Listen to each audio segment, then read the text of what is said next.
ब्रह्मास्त्र एक परमाणु हथियार है जिसे दैवीय हथियार कहा गया है। माना जाता है कि यह अचूक और सबसे भयंकर अस्त्र है। यह अस्त्र मंत्र से संचालित होता था। ब्रह्मास्त्र कई प्रकार के होते थे, छोटे बड़े और व्यापक रूप से संहारक, इच्छित, रासायनिक, दिव्य तथा मांत्रिक अस्त्र आदि। माना जाता है कि दो ब्रह्मास्त्रों के आपस में टकराने से प्रलय की स्थिति उत्पन्न हो जाती है। इससे समस्त पृथ्वी के समाप्त होने का भय रहता है। महाभारत में सौप्तिक पर्व के अध्याय 13 से 15 तक ब्रह्मास्त्र के परिणाम दिए गए हैं। महर्षि वेदव्यास लिखते हैं कि जहाँ ब्रह्मास्त्र छोड़ा जाता है वहाँ 12 वर्षों तक पर्जन्य वृष्टि, जीव जंतु, पेड़ पौधे आदि की उत्पत्ति नहीं हो पाती। महाभारत में उल्लेख मिलता है कि ब्रह्मास्त्र के कारण गांव में रहने वाली स्त्रियों के गर्भ मारे गए। गौरतलब है कि हिरोशिमा में रेडिएशन फॉलआउट होने के कारण गर्भ मारे गए थे और उस इलाके में 12 वर्ष तक अकाल रहा। प्रत्येक शस्त्र पर भिन्न भिन्न देव या देवी का अधिकार होता है और मंत्र, तंत्र और यंत्र के द्वारा उसका संचालन होता है। ब्रह्मास्त्र अचूक अस्त्र है जो शत्रु का नाश करके ही छोड़ता है। इसका प्रतिकार दूसरे ब्रह्मास्त्र से ही हो सकता है, अन्यथा नहीं। रामायण और महाभारत काल में ये अस्त्र गिने चुने योद्धाओं के पास था।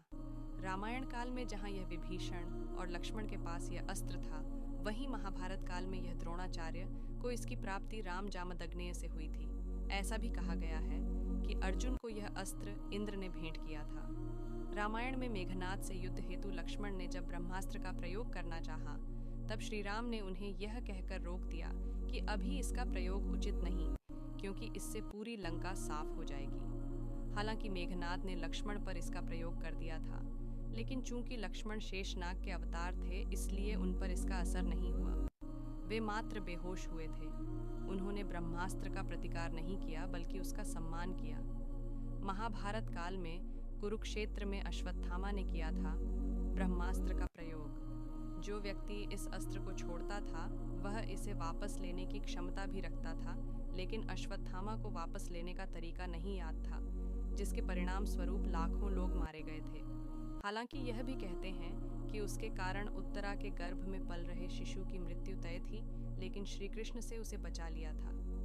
सिंधु घाटी सभ्यता, मोहनजोदड़ो, हड़प्पा आदि में हुए अनुसंधान से ऐसे कई नगर मिले हैं जो लगभग 5000 से 7000 ईसा पूर्व अस्तित्व में थे। इन नगरों में मिले नरकंकालों की स्थिति से झांत होता है कि मानो इन्हें किसी अकस्मात प्रहार से मारा गया है। इसके भी सबूत मिले हैं कि यहाँ किसी काल में भयंकर ऊष्मा उत्पन्न हुई थी। इन नरकंकालों का अध्ययन करने से पता चला कि इन पर रेडिएशन का असर भी था। दूसरी ओर शोधकर्ताओं के अनुसार राजस्थान में जोधपुर से पश्चिम दिशा में लगभग 10 मील की दूरी पर 3 वर्ग मील का एक ऐसा क्षेत्र है जहाँ पर रेडियो एक्टिविटी की राख की मोटी परत जमी है। इस परत को देखकर उसके पास एक प्राचीन नगर को खोद निकाला गया, जिसके समस्त भवन और लगभग 5 लाख निवासी आज से लगभग 8000 से 12000 साल पूर्व किसी विस्फोट के कारण नष्ट हो गए थे। मुंबई से उत्तर दिशा में लगभग 400 किमी दूरी पर स्थित लगभग 1 मीटर की परिधि वाला एक विशालकाय गड्ढा मिला है। शोधकर्ताओं के अनुसार इसकी आयु लगभग 50,000 वर्ष है। इस गड्ढे के शोध के पता चलता है कि प्राचीन काल में भारत में परमाणु युद्ध हुआ था।